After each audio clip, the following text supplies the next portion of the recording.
The photograph slipped from Diana's trembling fingers and landed face up on the coffee table, revealing a truth that would shatter everything she thought she knew about the man she loved. But that discovery was still months away on that bright September morning when she first walked into the lobby of Zenith Global Industries, clutching her worn portfolio and praying her hands would stop shaking long enough to make it through the interview. Chen had turned 23 exactly 1 week earlier, celebrating with cheap wine and her roommate's homemade cake in their cramped studio apartment. The candles had been mismatched, salvaged from a drawer, but she had made a wish anyway. A real job. Something that paid enough to cover rent without having to choose between groceries and electricity. She had graduated with a degree in interior design 18 months ago, but the market was brutal. Freelance gigs had kept her afloat, barely, designing living rooms for people who paid in exposure and the occasional check that bounced. The receptionist directed her to the 15th floor with a smile that seemed genuine, which Diana took as a good sign. Her heels clicked against the marble as she crossed to the elevator, trying not to gawk at the surroundings. Everything screamed money. Real money. The kind that didn't worry about bounced checks or choosing between heat and food. She had applied for a junior designer position in their corporate spaces division, never actually expecting a callback. Zenith Global Industries was a behemoth, with interests in everything from real estate development to sustainable energy. The job posting had mentioned working on their new headquarters expansion, transforming executive offices and conference spaces. It was exactly the kind of project that could launch a career. The elevator doors opened onto a floor that somehow managed to be both intimidating and beautiful. Floor-to-ceiling windows offered a panoramic view of the city. Diana took a steadying breath and approached another desk, where a woman with perfectly coiffed silver hair greeted her. Chen, Mr. Zane will see you shortly. Please have a seat. Diana's stomach flipped. She had assumed she would be interviewing with human resources, maybe a department manager. The job posting had not mentioned anything about meeting with anyone whose name carried enough weight to be spoken with reverence. She perched on the edge of a leather chair, clutching her portfolio. Other candidates sat nearby, all looking significantly more polished and confident. A man in an expensive suit barely glanced up from his phone. A woman with a designer bag that probably cost more than Diana's entire wardrobe checked her makeup in a compact mirror. Chen. She looked up to find a tall man in his 30s standing in the doorway, holding a tablet. He wore a crisp white shirt with the sleeves rolled up, revealing forearms that suggested he did more than sit behind a desk all day. His dark hair was slightly mussed, as if he had been running his hands through it, and his eyes were an unusual shade of gray-green that seemed to see right through her nervous exterior. "That's me." She stood quickly, nearly dropping her portfolio in the process. His mouth quirked in what might have been amusement. "I'm Maxwell Zane. Come on back." She followed him down a hallway lined with abstract art that probably cost more than her student loans. Maxwell Zane. The name tugged at her memory, but she could not quite place it. He walked with the easy confidence of someone who belonged exactly where he was, while Diana felt like an imposter who might be escorted out at any moment. His office was corner suite perfection. Windows on 2 walls, minimalist furniture that somehow managed to look both comfortable and expensive, and a desk that was notably free of clutter. A single photograph sat on one corner, angled away so she could not see the image. "Please sit." He gestured to a chair across from his desk and settled into his own seat, setting the tablet aside. "I have to admit, your portfolio caught my attention. The residential project you did last spring, the loft conversion in the warehouse district. Deanna blinked. She had included that project as a filler, something to bulk up her thin professional experience. It had been a favor for a friend of a friend, paid mostly in pizza and the promise of a recommendation. You actually looked at my work. I look at everything that crosses my desk. He leaned back in his chair, studying her with an intensity that made her want to squirm. You made interesting choices, bold colors in unexpected places, but you understood the space. You did not try to fight the industrial bones of the building. You worked with them. I couldn't afford to fight them, Deanna said honestly, then immediately regretted it. Way to sound professional. I mean, the budget was limited, so I had to be creative. That's exactly what I am looking for. Maxwell leaned forward, his expression shifting to something more serious. Our new headquarters expansion is going to have 30 executive offices, 12 conference rooms, 2 board rooms, and multiple collaborative spaces. We want them to feel cohesive, but not cookie-cutter. We want them to reflect what Zenith represents, which is innovation without losing sight of practicality. Diana's heart was racing. This was so far beyond what she had imagined when she applied for a junior position. That sounds incredible. It will be, if we get the right team. He pulled up something on his tablet, then turned it so she could see. I am not just hiring for the junior position anymore. My lead designer quit 2 weeks ago to move to Singapore with her husband. I need someone who can step into a senior role, work directly with me, and handle the pressure of a tight timeline and a substantial budget. Diana's mouth went dry. I don't have that kind of experience. You have instincts, you have vision. Experience can be built. Maxwell's gaze was steady, assessing. I have interviewed 15 candidates this week. Most of them have impressive resumes and zero original ideas. They want to play it safe, give me whatever they think I want to hear. You looked at a concrete box and saw possibility. I also have a very thin resume and a degree from a state school, not some prestigious design institute. I went to a state school, Maxwell said. Got my MBA online while working full-time. Prestige is overrated. There was something in the way he said it, a hint of a story she found herself wanting to know. But this was an interview, not a conversation, no matter how much it was starting to feel like one. Why are you really considering me for this?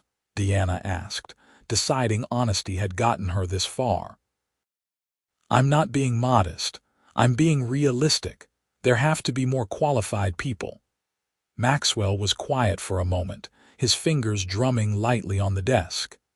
3 years ago, I took over this company from my father. It was successful, profitable, everything looked great on paper. But it had no soul. We built buildings that could have been anywhere for anyone. They were fine, forgettable. He stood and walked to the window, hands in his pockets. I want to create spaces that people remember, that make them want to come to work.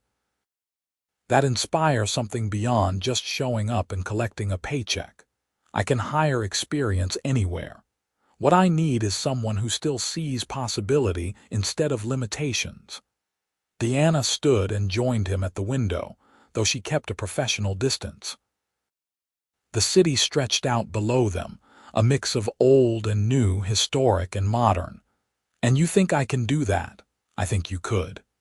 He turned to face her, and she was suddenly very aware of how close they were standing. He was tall enough that she had to tilt her head to meet his eyes, and there was an intensity in his gaze that made her breath catch. The question is whether you are willing to try. It was insane. She should ask for time to think about it, do research, figure out what she would be getting into. But standing there, looking at this man who was offering her a chance she had no business being offered, Deanna felt something shift, a door opening, a path forward. When do I start? Maxwell's smile was genuine this time, transforming his serious face into something warmer. Monday. I will have HR send over the paperwork.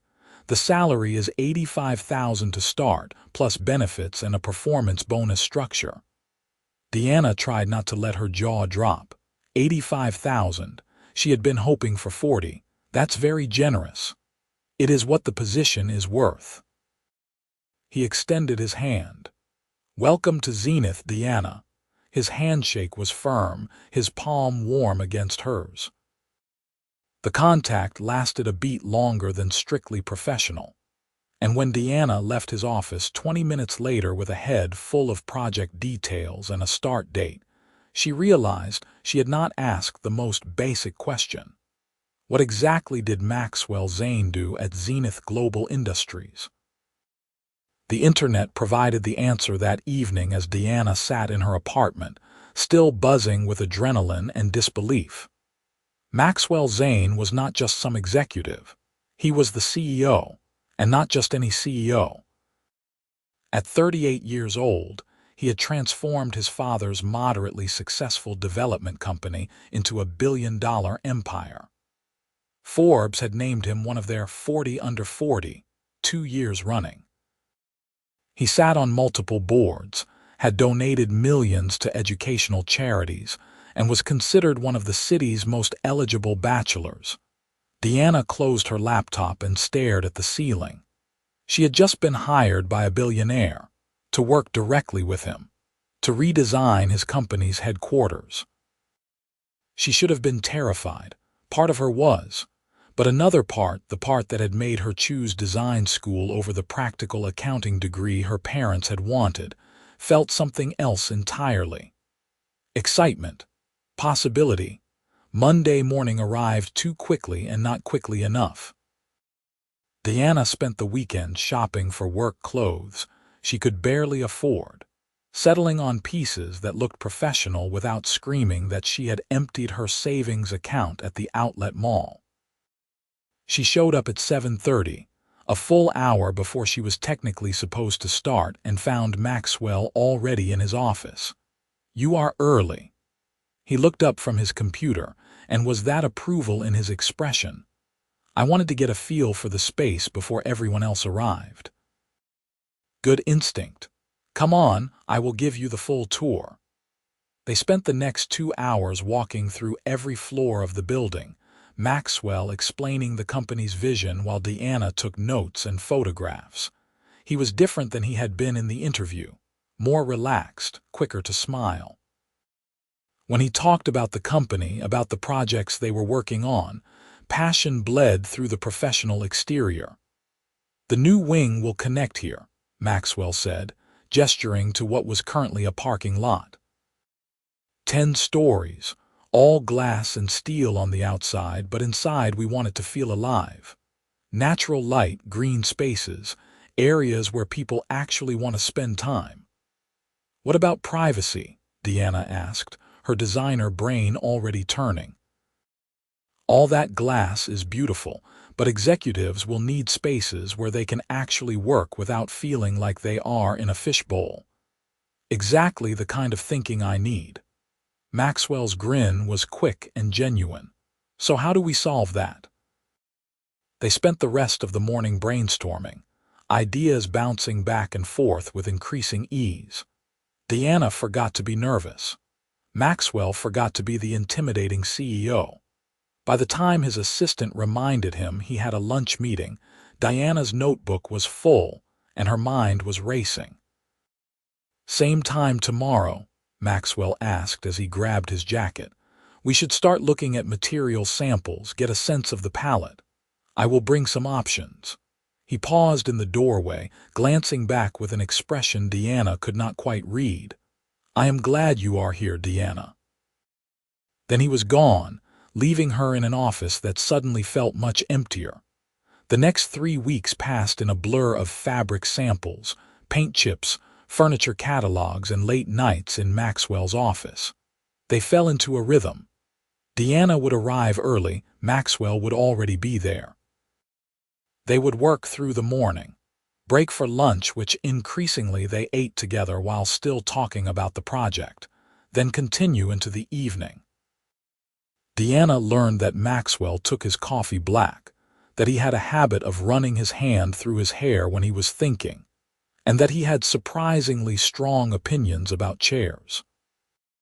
She learned that he had started working in construction at 16, that his father had not wanted him to take over the company, and that he still felt like he had something to prove. Maxwell learned that Deanna hummed when she was sketching, that she had a weakness for Thai food, and that she had almost quit design school 3 times before finally finishing. He learned that her parents had wanted her to be a doctor, that she still felt guilty about disappointing them, and that she saved every positive email like they were treasures. What neither of them acknowledged was the way the air seemed to change when they were alone together. The way their fingers would brush when reaching for the same sample. The way Maxwell's gaze would linger when Deanna was focused on her work. The way Diana's heart would skip when she heard his voice in the hallway. Professional. They kept it professional until the night everything changed. It was late October, nearly 2 months since Deanna had started. They had been working on the final designs for the main conference room, trying to perfect the lighting scheme. Deanna was standing on a chair, holding a fabric sample up to the wall to see how it looked in the artificial light, when her heel caught on the edge. She felt herself falling, had just enough time to think this is going to hurt, when strong arms caught her. Maxwell had moved faster than should have been possible, and suddenly Deanna was pressed against his chest, his arms around her waist, her hands clutching his shoulders. "Are you okay?" His voice was rough, concerned. Diana looked up and forgot how to breathe. They were so close she could see flecks of gold in his gray-green eyes, could feel the warmth of him through her blouse, could smell his cologne, something subtle and expensive and intoxicating. "I'm fine," she managed. "You caught me. Always." The word came out soft, almost involuntary, and something shifted in Maxwell's expression. His gaze dropped to her mouth, and Diana felt the world narrow to just this moment. This man. This feeling that had been building for weeks. He was going to kiss her. She was going to let him. Every professional boundary they had carefully maintained was about to shatter. Maxwell's phone rang, shrill in the quiet office. The spell broke. He set Deanna carefully on her feet and stepped back, running his hand through his hair in that familiar gesture. "I should take this." His voice was strained. "It is the Singapore office." Deanna nodded, not trusting herself to speak. She gathered her things with shaking hands while Maxwell talked on the phone, his back to her. When she finally made it to the elevator, she leaned against the wall and tried to steady her breathing. This was bad. This was so bad. She could not fall for her boss, her billionaire boss, the man who had given her a chance when no one else would, the man who was 15 years older than her and completely out of her league in every possible way. But as the elevator descended and Diana's heart slowly returned to its normal rhythm, she knew it was already too late. She had already fallen. The next morning, Diana arrived to find a coffee on her desk. Her usual order, right down to the extra shot of espresso. A note beside it read, "Thank you for staying late. Take the morning to work from home if you need it." It was not signed, but Diana knew Maxwell's handwriting. She stared at the note for a long moment, then took a picture of it before tucking it into her desk drawer with all the others she had saved. She was in so much trouble. By November, the designs were nearly finalized. Deanna had settled into her role, earning respect from the rest of the team and praise from Maxwell that made her glow for hours afterward. They had not talked about the almost kiss. They maintained their professional boundaries with the careful precision of 2 people very aware of what would happen if those boundaries fell. But the tension was there, humming beneath every interaction. The way Maxwell's hand would rest on the small of Deanna's back when he guided her through a doorway. The way Deanna would lean just a little too close when showing him something on her tablet. The lingering glances. The smiles that lasted a beat too long. Diana's roommate noticed the change. "You are glowing," she said one evening, watching Diana get ready for yet another late night at the office. "This is not about the job. It is completely about the job, Diana. I have known you for 5 years. This is about a person." Diana gave up pretending. "It does not matter. Nothing can happen." "Why not?" "Because he is Maxwell Zane, CEO of a billion-dollar company. Because he is 15 years older than me. Because he is my boss and this job is the best thing that has ever happened to my career. Because there are approximately 1 million reasons why this is a terrible idea." Her roommate raised an eyebrow. "But you want it to happen anyway." Diana slumped onto the couch. "I can't stop thinking about him. The way he listens when I talk, like I am saying the most important thing in the world. The way he trusts my ideas. The way he looks at me sometimes, like he is thinking the same impossible things I am.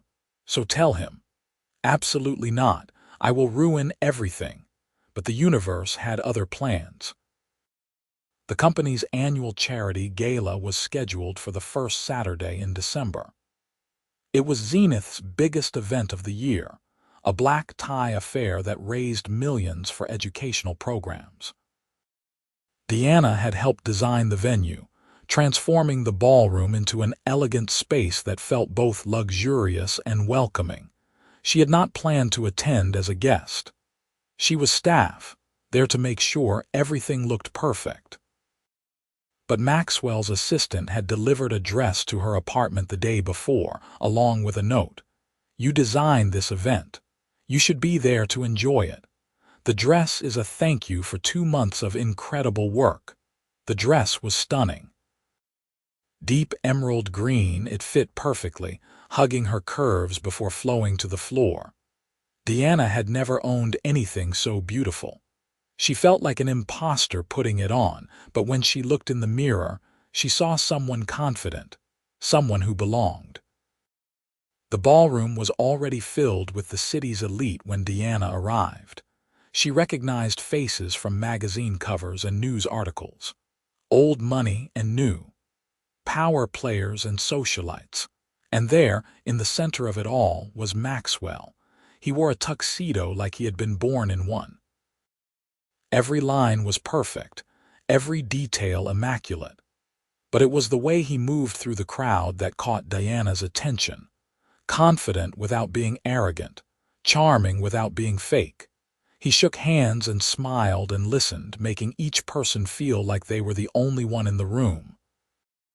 Then he turned and saw her. The world stopped. Diana watched his expression change, watched something intense and hungry flash across his face before he schooled it back to polite interest. He excused himself from his conversation and crossed the room to her, never breaking eye contact. "You look beautiful." His voice was low, meant only for her. "Thank you for the dress. You did not have to do that." "I wanted to." Maxwell offered his arm. "Come on, there are people you should meet." He introduced her to board members and investors, to architects and designers whose work she had studied in school. He kept her close, his hand on her back, his attention never straying far even when talking to others. He presented her as his lead designer, gave her credit for the vision behind the new headquarters, deflected praise to her with an ease that made Diana's chest tight. This was not how bosses treated employees. This was something else entirely. They danced later, when the formalities were done, and the band was playing something slow and romantic. Maxwell pulled her onto the floor without asking, one hand finding hers while the other settled on her waist. Diana's free hand rested on his shoulder, feeling the warmth of him through the expensive fabric. "I should not be doing this," Maxwell murmured, but he pulled her closer anyway. "Dancing with your employee," Diana tried to keep her tone light, "probably breaks some kind of rule." "That is not what I mean." His gray-green eyes found hers, and there was no hiding the intensity there. "I should not be feeling what I feel when I look at you. I should not be counting down the hours until you walk into my office each morning. I should not be thinking about you every moment you are not there. Diana's breath caught. Maxwell, I know. All those reasons you have been listing in your head, I have been listing them too. The age difference, the professional implications, the power dynamic. His hand tightened slightly on her waist, but none of it is making this go away. What are we supposed to do? Diana's voice was barely a whisper. I do not know. Maxwell leaned closer, his forehead nearly touching hers. Tell me if I am wrong. Tell me you do not feel this too, and I will never mention it again. We will go back to professional. I will be your boss and you will be my designer, and that will be enough. Diana could have lied, should have lied, but looking into his eyes, feeling his arms around her, she could not. You are not wrong. Something fierce and triumphant flashed across Maxwell's face. Then we need to talk, really talk, not here. He glanced around the crowded ballroom. Come to my place after this, please, just to talk. It was a terrible idea. Diana knew it was a terrible idea. But she found herself nodding anyway. Okay. The rest of the gala passed in a blur. Diana smiled and made small talk and pretended her entire world was not tilting on its axis. When the last guests finally trickled out around midnight, Maxwell found her checking that the venue had been properly restored. My driver is waiting, he said quietly. They did not speak in the car. The tension was too thick, too fragile. Diana stared out the window and tried to prepare herself for whatever came next. Maxwell sat beside her, close enough that she could feel the heat of him, far enough that they were not quite touching. His penthouse was everything Diana expected and nothing like she imagined. Yes, it was luxurious. Floor-to-ceiling windows overlooking the city, modern furniture, art that probably cost more than most people earned in a lifetime, but it also felt lived in. Books stacked on the coffee table, a blanket draped over the couch. Photographs on the mantel showing Maxwell with people who were clearly family, everyone laughing and relaxed. Drink? Maxwell asked, already heading to the bar. Whatever you are having. He poured 2 glasses of whiskey and handed her one, then gestured to the couch. They sat, maintaining that careful distance. The silence stretched. Finally, Maxwell spoke. I have been thinking about this for weeks, about how to handle this, if I should handle this. He took a drink. I have never been in this position before. I have always been very careful to keep my personal and professional lives separate. So have I, Diana said softly. I have never even considered dating someone I work with, but this does not feel like something I can just ignore. I cannot offer you easy, Maxwell said, turning to face her fully. If we do this, if we try this, it will be complicated. People will talk. They will assume you got your job because of personal reasons, not because you are incredibly talented. They will say I am taking advantage. They will count the years between us and make judgments. 15 years, Diana said. I looked it up. You are 38, I am 23. Does it bother you? Diana considered the question honestly. It should, maybe, but when I am with you, I do not think about our ages.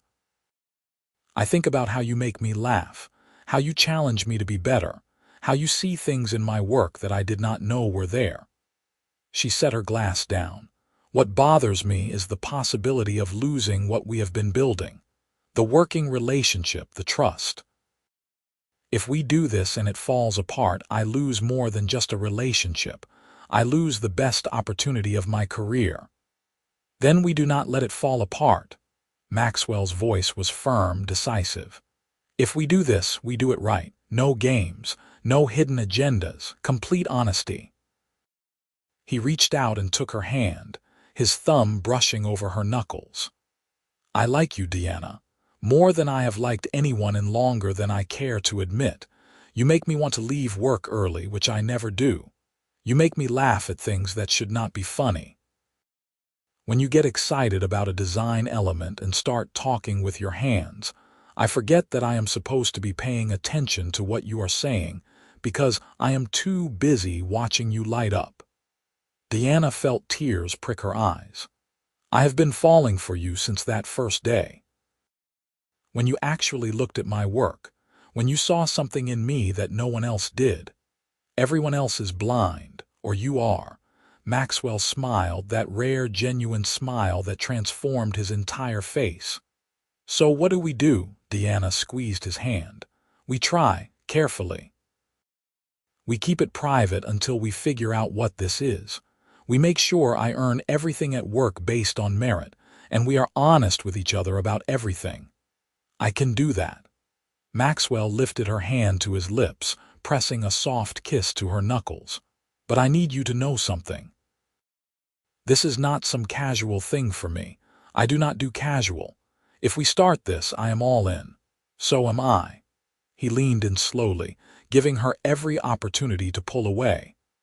Deanna closed the distance between them and kissed him finally, after months of wanting and waiting and wondering. His lips were soft, his hand coming up to cup her face with unexpected gentleness. The kiss was tender at first, exploratory, then deepened as months of tension finally found release. When they finally broke apart, both breathing hard, Maxwell rested his forehead against hers. I have wanted to do that for so long. Since when?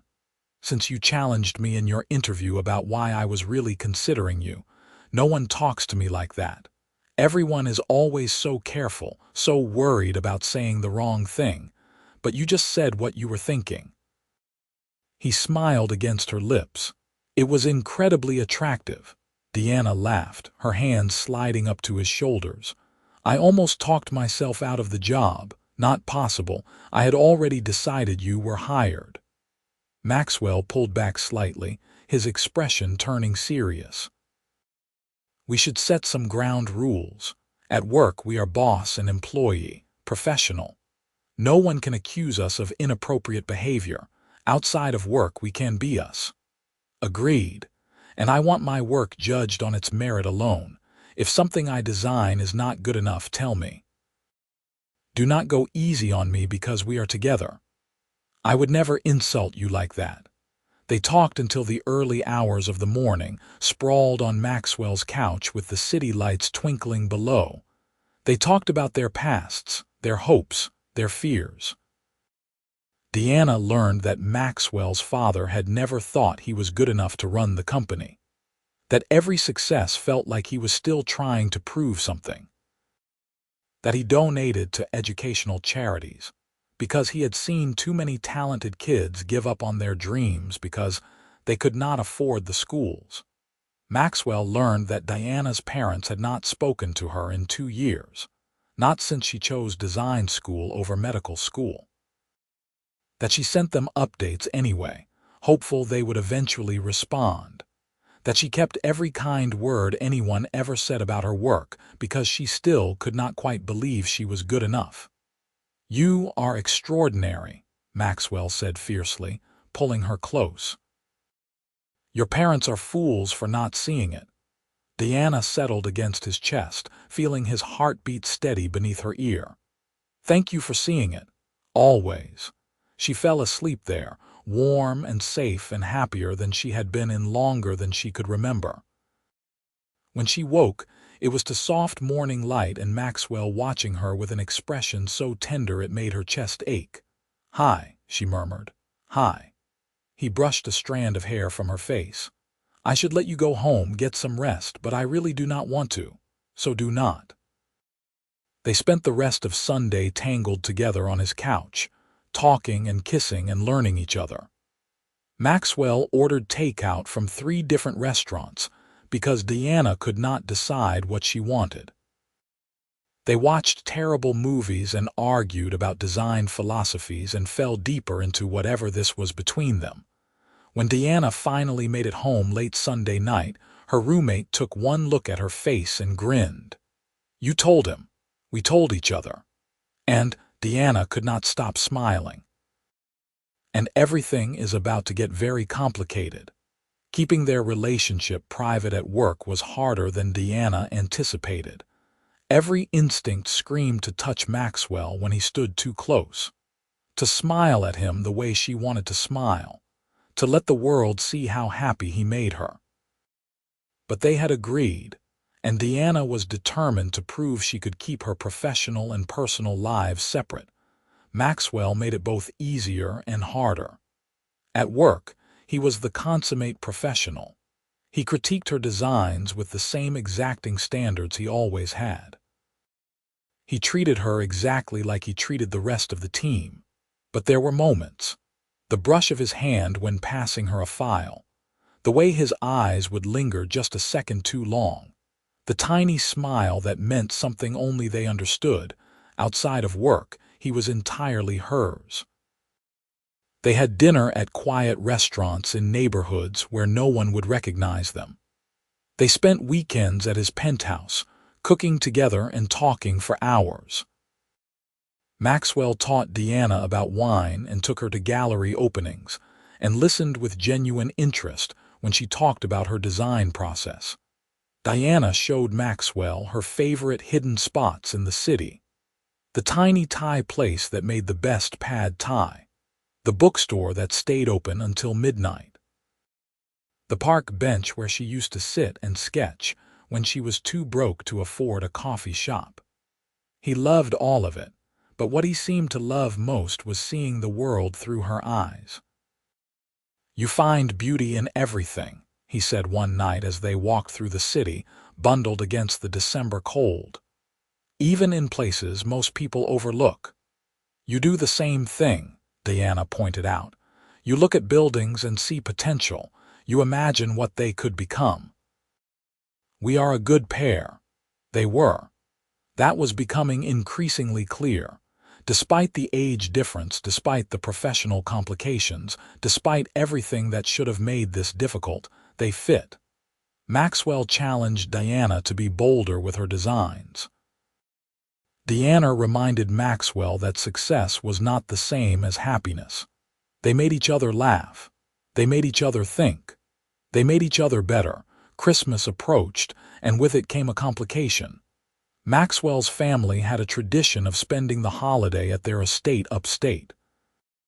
His parents, his two younger sisters, their families. It was a command performance, not optional. "Come with me," Maxwell said one evening as they lay in his bed, Deanna's head on his chest. "I thought we were keeping this private." "We are, but my family is different. They will keep our secret." He pressed a kiss to her forehead. "I want them to meet you. And selfishly, I do not want to spend a week without you." Deanna's heart melted. A whole week, family tradition, Christmas Eve through New Year's Day. Maxwell's hand traced lazy patterns on her shoulder. "But if it is too much, I understand. What will you tell them about me? The truth, that you work for me, that you are brilliant and beautiful and somehow put up with me." He tilted her face up to his. "That I am falling in love with you." Deanna's breath caught. They had not said those words yet, had been dancing around them for weeks. "Maxwell, too soon." "No," she kissed him softly, "not soon enough. I am falling in love with you too." His smile was brilliant. "So you will come?" "Yes." Deanna spent the week before Christmas in a state of nervous anticipation. Meeting his family felt huge, significant in a way that made everything more real. She agonized over what to pack, what to bring as gifts, how to act. Maxwell found her fretting over tissue paper and ribbon at 10 o'clock on a Tuesday night and physically removed the presents from her hands. "They will love you," he said firmly, "because you are lovely. Now come to bed." The estate was stunning. A sprawling house that managed to be both grand and welcoming, with a circular driveway and enough windows that the whole place seemed to glow from within. Snow blanketed the grounds, turning everything into a winter wonderland. Deanna clutched her suitcase and tried not to panic. Maxwell's hand found hers. "Breathe. It is just family. Your family. who are probably all sophisticated and accomplished and going to wonder why their son is dating a girl barely out of college. My family, who are going to love you, trust me. The front door burst open before they reached it, and a woman who could only be Maxwell's mother appeared. She was elegant and silver-haired, wearing casual clothes that probably cost more than Diana's monthly rent, and her smile was warm. Maxwell, finally. She pulled him into a hug, then turned that smile on Deanna. And you must be Deanna. We have heard so much about you. You have. Deanna shot Maxwell a look. He shrugged, not looking remotely apologetic. I might have mentioned you once or twice. He talks about you constantly, his mother said, linking her arm through Deanna's and leading her inside. Come in, come in. You must be frozen. I am Caroline, by the way. Maxwell's mother, though I am sure you figured that out. The interior of the house was even more beautiful than the outside. Decorated for Christmas, but not overdone. A massive tree dominated the front hall, covered in what looked like generations of ornaments.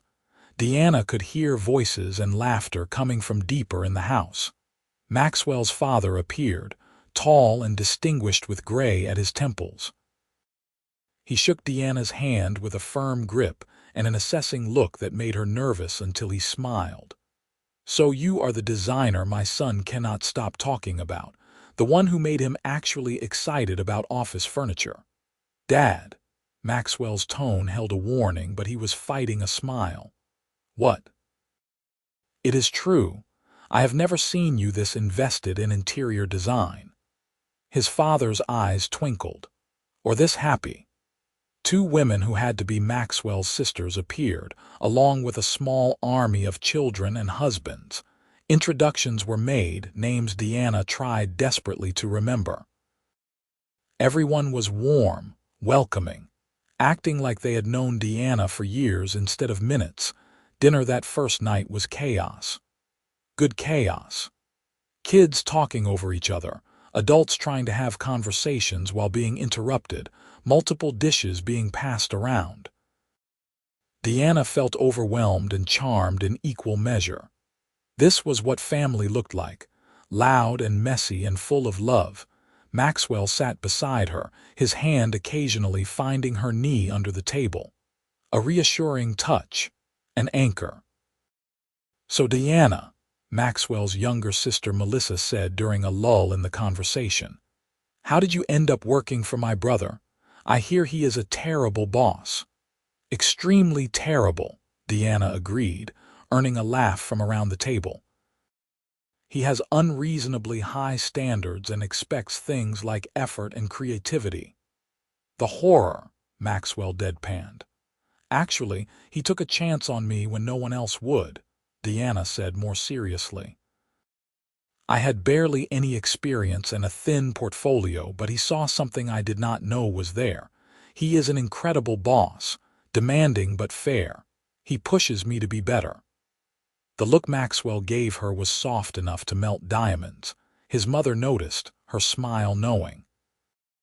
Later, after the dinner dishes were cleared and the kids had been herded off to bed, the adults gathered in the living room. Someone poured drinks. A fire crackled in the massive fireplace. Deanna sat beside Maxwell on the couch, his arm draped casually behind her. So how serious is this? Melissa asked bluntly, earning an elbow from her older sister. Mel. What? We are all thinking it. Max brings home a girl for the first time in 3 years, a girl he works with, a girl he looks at like she hung the moon. I think it is a fair question. Maxwell's hand found Deanna's, lacing their fingers together. Very serious. I know there are complications. The age difference, the work situation, but this is not casual for me. Or for me, Deanna added. I know it might seem fast. We have only been actually together for a few weeks. But I have never felt like this about anyone. Caroline's expression was gentle. May I ask a potentially rude question? Deanna nodded, bracing herself. Are you worried about the age difference? Sometimes, Deanna admitted. Not because of Maxwell, he never makes me feel young or inexperienced. But I worry about what other people will think, what they will say. People will always talk, Maxwell's father said. They will find something to criticize no matter what you do. The only thing that matters is whether this makes you both happy. It does, Maxwell said without hesitation. Then everyone else can mind their own business. Caroline raised her glass. To Maxwell and Deanna, may you have the courage to ignore the critics and the wisdom to hold on to something good. Everyone drank to that. Deanna felt tears prick her eyes. She had been so worried about meeting his family, about being judged or found wanting. But they had welcomed her with open arms, accepted her relationship with Maxwell without question. That night, lying in Maxwell's bed in his childhood room, Deanna felt something settle in her chest. Your family is wonderful. They like you. I could tell. How? Mom used her good wine at dinner. She only does that for people she is planning to keep around. Maxwell pulled her closer. And Melissa was only slightly obnoxious, which for her is practically a ringing endorsement. Deanna laughed against his chest. Thank you for bringing me here. Thank you for coming. Maxwell kissed the top of her head. I meant what I said earlier. This is serious for me. I am not interested in casual or temporary. When I commit to something, I am all in. So am I. Good. She could hear the smile in his voice. Because I am not letting you go. The week passed in a blur of family activities. Ice skating on the pond behind the house. Decorating cookies with Maxwell's nieces and nephews. Long dinners that stretched for hours. Deanna felt herself relaxing, letting her guard down, enjoying being part of something bigger than herself. She and Maxwell's mother had a long conversation on Christmas Eve, while everyone else was occupied with wrapping last-minute gifts. Caroline was easy to talk to, asking questions that felt genuinely interested rather than interrogating. Maxwell told me about your parents, Caroline said gently, that you are not in contact. Diana's chest tightened. I made a choice they did not approve of. They wanted me to be a doctor. I wanted to be a designer. Their loss. Caroline's voice was firm. You are clearly talented, and more importantly, you are clearly good for my son. He is good for me too. I can see that. Caroline smiled. He looks at you like you are the answer to a question he did not know he was asking. I have never seen him this settled, this content. Whatever you are doing, keep doing it. Christmas Day was magical. Deanna had bought thoughtful gifts for everyone, nothing too expensive but chosen with care. Maxwell's gift to her was a complete set of professional design software, thousands of dollars worth of tools she had been making do without. Maxwell, this is too much. It is an investment in your career, he said, but his eyes were soft. You deserve the best tools. Her gift to him was smaller. A photograph she had taken of the city skyline from his office window, printed and framed with a quote underneath. We build not just buildings, but dreams. Maxwell stared at it for a long moment, then pulled her into a hug that lifted her off her feet. It is perfect. You are perfect. New Year's Eve arrived too quickly. The family gathered to watch the countdown, champagne and noisemakers at the ready. When the clock struck midnight, Maxwell pulled Deanna onto the terrace, away from the celebrating crowd, and kissed her under the stars. Happy New Year, he murmured against her lips. Happy New Year. This year, everything changes. He had no idea how right he was. January brought new challenges. The headquarters expansion was moving forward, construction beginning on the new wing. Deanna was busier than ever, finalizing details and working with contractors. She proved herself over and over, earning respect from the team through sheer talent and dedication.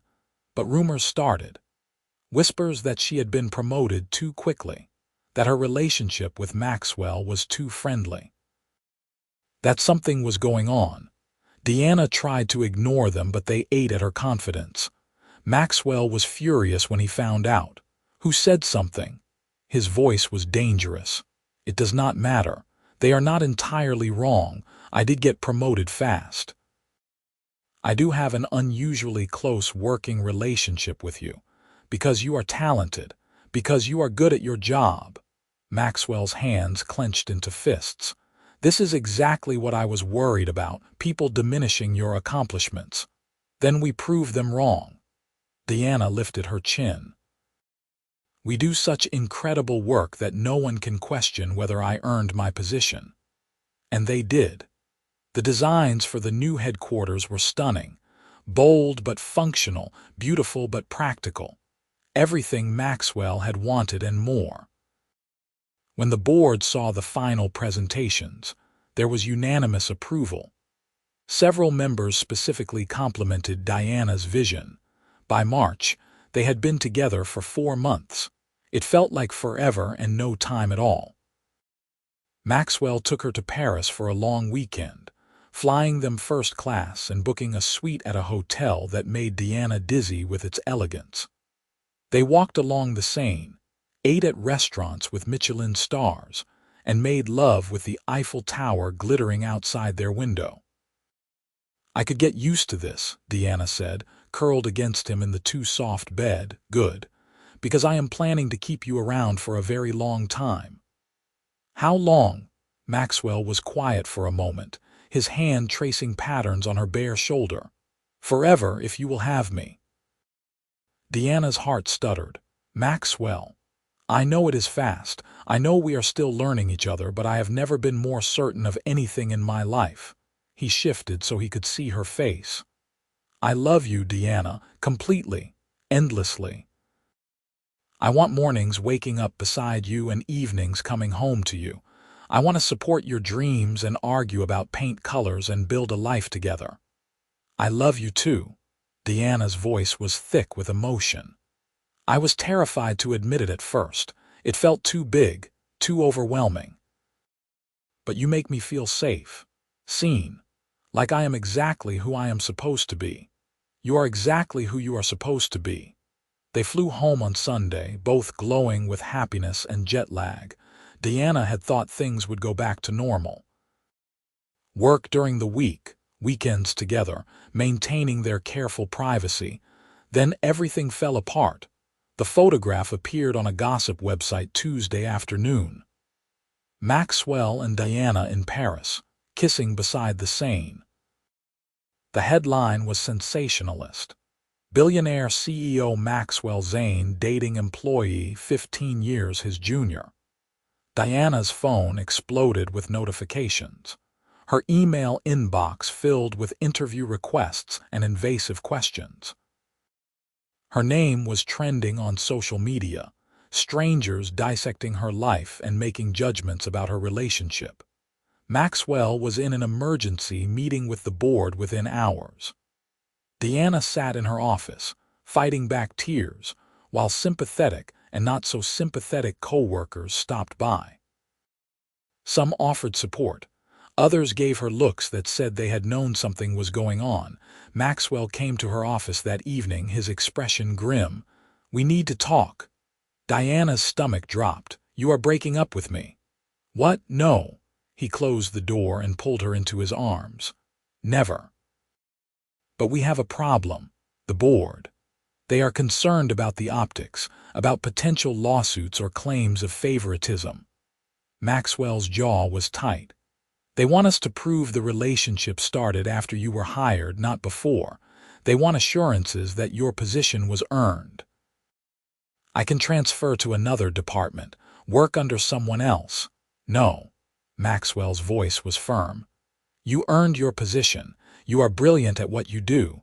We are not letting them force you out because people are too small-minded to believe we can be professional. Then what do? We fight, together. Maxwell cupped her face in his hands. I told the board the truth, that we started dating in December, months after you were hired, that every promotion and raise you have received has been based solely on merit. that you have been subjected to higher scrutiny than anyone else precisely because we wanted to avoid any appearance of favoritism. What did they say? That they will be watching closely, that any hint of impropriety will result in consequences for both of us. His expression softened. I also told them that you are the best thing that has happened to me in years, that I refuse to apologize for falling in love with someone extraordinary, and that if they force me to choose between you and this company, I choose you. Diana's breath caught. Maxwell, you cannot do that.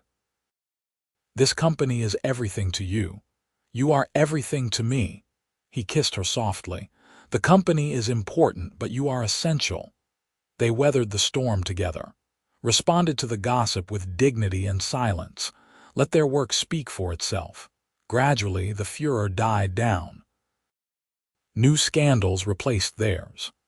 The headquarters expansion continued, and as the new wing took shape, even the critics had to admit Diana's designs were exceptional.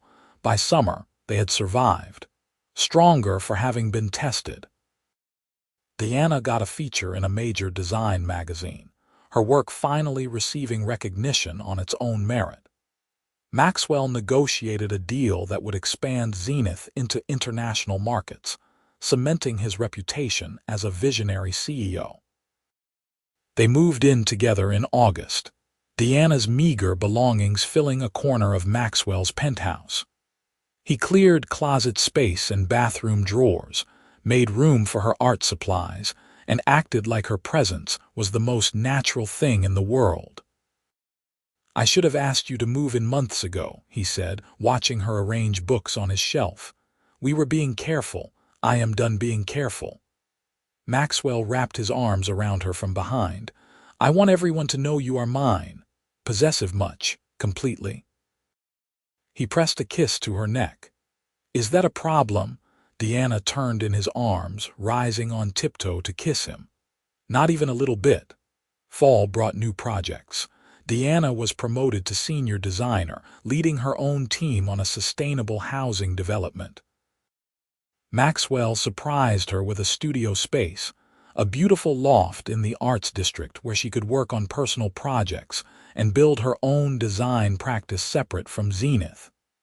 You are too talented to work for me forever, he said, when she protested the extravagance. I want to support your dreams, not limit them. You are supporting my dreams. This job, the opportunities you have given me, they are everything I wanted. But what about what you want next? 5 years from now? 10? Diana considered the question. I want to design spaces that make people feel something. Homes and offices and public spaces that inspire and comfort and challenge. I want to prove that good design can be accessible, not just for the wealthy. Then we make that happen. They started a foundation together. A grant program for young designers from underprivileged backgrounds, giving them the opportunities and support Diana had needed early in her career. They called it the Dream Builders Initiative, and the first year they funded 20 students. Diana's parents sent a letter in November. Short, stiff, but acknowledging that they had seen the articles about her work, that they were proud, even if they did not understand her choices. It was not a full reconciliation, but it was a start. They will come around, Maxwell said, holding her while she cried happy tears. How could they not? You are incredible. I love you. I love you too. Christmas found them back at the Zane estate, this time as an established couple. Maxwell's family welcomed Diana like she had always been part of them. His nieces and nephews adored her, dragging her into snowball fights and cookie decorating. His parents treated her like a daughter. On Christmas Eve, after everyone else had gone to bed, Maxwell led Diana outside. Snow was falling softly, coating everything in white. The world was quiet, peaceful, perfect. I have something for you, Maxwell said, his hands shaking slightly as he pulled a small box from his pocket. Diana's breath caught. Maxwell, I know we said we would take things slow, be careful. but I have never been more certain of anything in my life." He dropped to one knee in the snow, opening the box to reveal a stunning ring. Simple, elegant, with a diamond that caught the moonlight. "Chen, you walked into my office a year ago and changed my entire world. You made me remember why I love what I do. You made me want to be better, do better, build something that matters. You are my partner, my best friend, my everything. I want to spend the rest of my life loving you, supporting you, arguing with you about design choices and making you laugh. Will you marry me?" Deanna was crying, nodding, pulling him to his feet so she could kiss him. "Yes, yes, of course yes." Maxwell slipped the ring onto her finger with shaking hands, then pulled her close. "I was so nervous you would say no. Never, not in a million years." Deanna held up her hand, watching the diamond sparkle. "When did you get this?" "3 months ago. I have been carrying it around, waiting for the perfect moment." Maxwell's grin was boyish. "Turned out the perfect moment was when I could not wait anymore."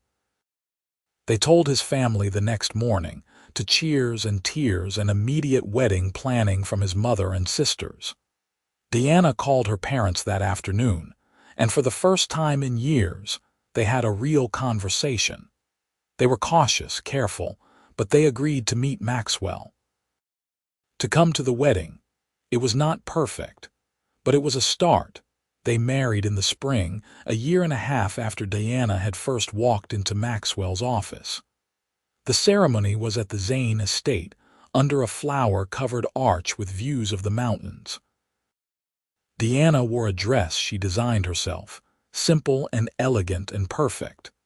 Maxwell cried when he saw her walking down the aisle. His vows were simple. "I promise to love you every day, to support your dreams as fiercely as you support mine, to make you laugh when you are stressed and listen when you need to talk, to build a life with you that is full of beauty and purpose and joy. You are my partner, my love, my everything." Diana's vows were equally straightforward. "I promise to challenge you when you need it and comfort you when you do not. To design a life with you that is as beautiful as anything we could create on paper. To choose you every day in every way for all the days we have. You saw something in me before I saw it in myself. Now I see us, and it is the most beautiful thing I have ever known." They honeymooned in Italy, exploring architecture and art and falling even more in love with each other and the world.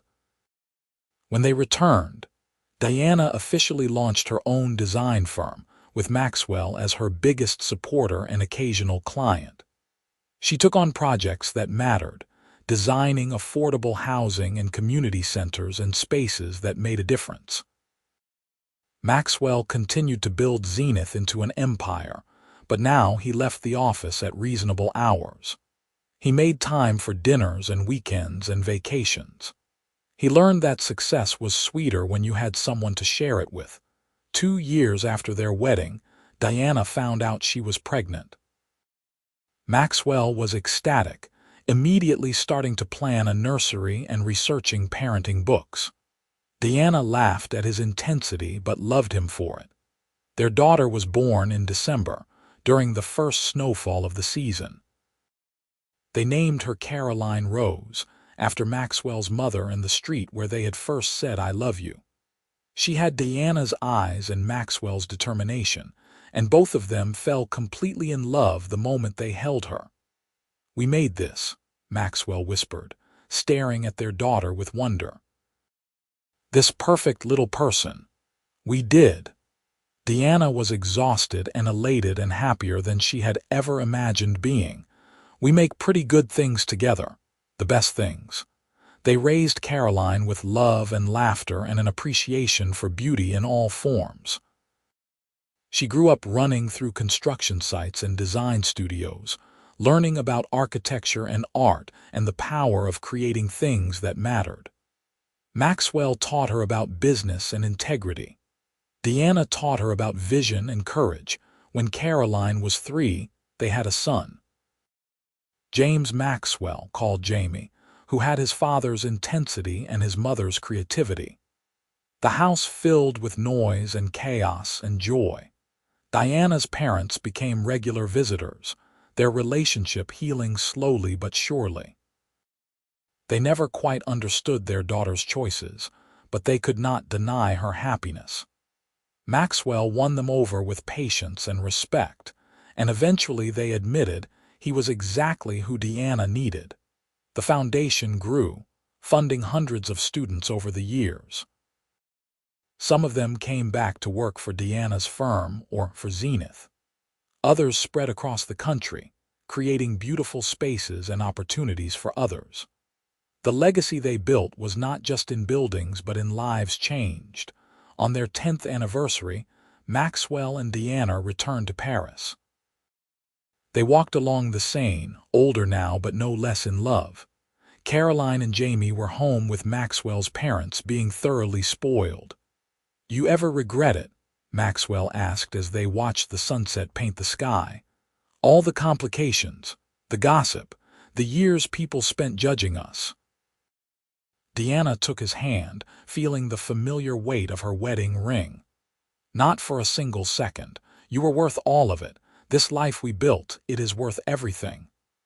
"I fell in love with you the day you interviewed," Maxwell admitted. "When you looked at me and asked why I was really considering you, I knew right then you were going to change my life." "I fell in love with you when you caught me falling off that chair," Diana countered. "When you held me like I was something precious and looked at me like I was the only thing in the world that mattered. You are the only thing that matters." Maxwell pulled her close, kissing her softly. "You and our kids and this beautiful life we built together." 15 years was nothing, Diana said softly. "Age was never what defined us. No, love defined us, choice. The decision to see past all the obstacles and choose each other anyway." They stood together as the lights of Paris began to twinkle. Two people who had found each other against the odds and built something that would last forever. The billionaire and the young designer who had walked into his office with nothing but talent and hope. They had been told their love would not last, that the age difference was too great, that the professional complications were insurmountable, that people would never accept them. They had proven everyone wrong, because real love did not care about age or circumstance or what other people thought. Real love saw the person, not the obstacles. It chose partnership over ease and commitment over convenience. It built something beautiful and lasting and true. Maxwell and Diana's love story was not perfect. It was real.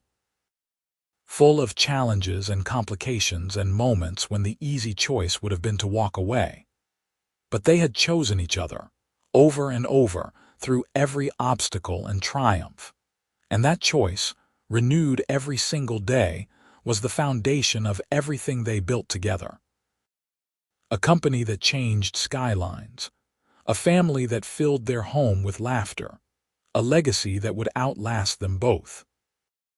Standing in Paris a decade after they had first admitted their love, with a lifetime of memories behind them and infinite possibilities ahead, Maxwell and Diana knew they had found something rare, something precious, something worth every moment of struggle it had taken to get there. They had found each other, and in doing so, they had found home. Years continued to pass, each one adding new layers to their story. Caroline grew into a thoughtful teenager with her mother's artistic eye and her father's business sense. She talked about architecture and social justice with equal passion. Jamie became the family comedian, charming everyone he met while hiding a surprising depth of emotion beneath the jokes. Diana's design firm became one of the most respected in the country. She won awards and recognition, but what she was proudest of were the affordable housing projects and community centers that bore her signature style. Beauty accessible to everyone, not just the wealthy. Maxwell supported her completely, often serving as an unofficial consultant and always her biggest cheerleader. Zenith Global Industries expanded internationally under Maxwell's leadership, but he never lost sight of what mattered. He left the office for school plays and soccer games. He took family vacations and made breakfast on Sundays. He had learned that true success was measured not in billions but in moments. In his daughter's laugh, in his son's questions, in his wife's smile when she looked at him across the dinner table after 20 years together. They never forgot where they started. The young designer with barely any experience and the CEO who saw her potential. The careful professional boundaries and the moment everything changed. The choice to take a risk on love despite every logical reason not to. On their 20th anniversary, surrounded by family and friends, Maxwell raised his glass. To Deanna, who walked into my office 21 years ago and changed absolutely everything. You made me believe in possibility, in dreams, in building something beautiful not just with steel and glass, but with love and commitment and choice. Every day with you is the best day of my life. Deanna stood and kissed him, not caring that everyone was watching.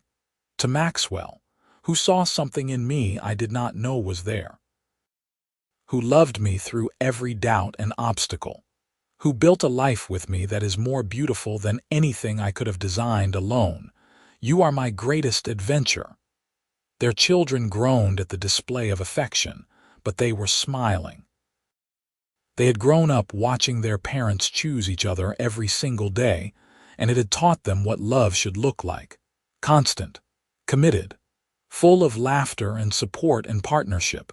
Caroline went to architecture school. Jamie followed his mother into design. Both of them eventually joined the family businesses, bringing fresh perspectives and new ideas. The cycle continued, legacy building upon legacy. Diana's parents, now elderly, admitted they had been wrong, that their daughter had made exactly the right choice, that Maxwell was perfect for her, and together they had built something extraordinary. The apology came late, but it came, and Deanna accepted it with grace. On a warm summer evening decades after they first met, Maxwell and Deanna sat on the terrace of their home, watching the sunset paint the sky. Their children were grown, successful, building their own beautiful lives. The companies they had built continued to thrive. The foundation had funded thousands of students. You remember that first day? Deanna asked, her head on Maxwell's shoulder. When I walked into your office terrified I would say something stupid. You asked me why I was really considering you for the job. Maxwell's laugh was warm. I fell in love right then. Absolutely terrified me. 15 years younger, your employee, every possible complication. Worth every single one. Maxwell turned to face her, his hand cupping her cheek. Her hair was gray now, matching his. Lines creased their faces, maps of a life well lived. But when he looked at her, he still saw the young woman who had walked into his office with a worn portfolio and hope in her eyes. Age never mattered, not really. What mattered was this, us. The choice we made to build a life together despite every obstacle. Best choice I ever made. Second best, Maxwell corrected. Your best choice was that loft renovation that launched your career. Deanna laughed and swatted his arm. Impossible man. You're impossible man, always. They sat together as the sun set. Two people who had found each other against all odds and built a love that lasted a lifetime. The billionaire and the designer. The CEO and the girl who walked into his office with nothing but talent and dreams. Their love story had not been easy. It had required courage and commitment and the willingness to face judgment and criticism. But it had been worth every moment, every challenge. Every choice to stay when walking away would have been simpler, because real love was not about perfection or ease. It was about partnership. About seeing someone completely and choosing them anyway. about building something beautiful together, one day at a time, one choice at a time, one moment at a time. Maxwell and Diana had built a beautiful life. Not perfect, but real, full of love and laughter and purpose. They had proven that age was just a number, that complications could be overcome, and that love, true love, could conquer any obstacle if both people were willing to fight for it. They had fought. They had chosen each other, over and over, through decades of challenges and triumphs. And sitting together as the sun set on another beautiful day, surrounded by the life they had built and the legacy they would leave behind, they knew they would make the same choice again. Every single time, forever, as it turned out, was exactly long enough.